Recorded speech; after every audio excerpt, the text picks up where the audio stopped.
আমার হাতে 3টি ডিম আর এখানে আড়াই গ্লাস পানি আছে।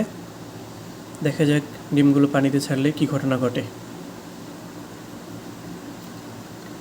প্রথম গ্লাসে একদম নিচে চলে গেল, দ্বিতীয় গ্লাসে অর্ধেক পূর্ণ পানি আছে, দেখা যাক কি হয়। ডিমটি ভেসে আছে। আমি তৃতীয় গ্লাসে যদি পানি দিই, ডিমটি ছেড়ে দিলাম, ডিমটি একদম সম্পূর্ণ উপরের দিকে ভেসে আছে। এবার আমি এই গ্লাসটিতে আরেকটু পানি ঢেলে দিই, দেখি কি হয়।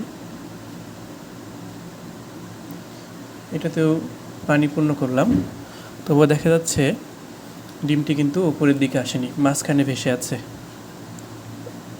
এর পিছনে বিজ্ঞানের কোন ট্রিক্স কাজ করছে সবাই কমেন্ট করে জানাবেন। আর এক্সপেরিমেন্টটি ভালো লাগলে সবাই লাইক, কমেন্ট, শেয়ার করে আমাকে সাপোর্ট করবেন। ধন্যবাদ সবাইকে।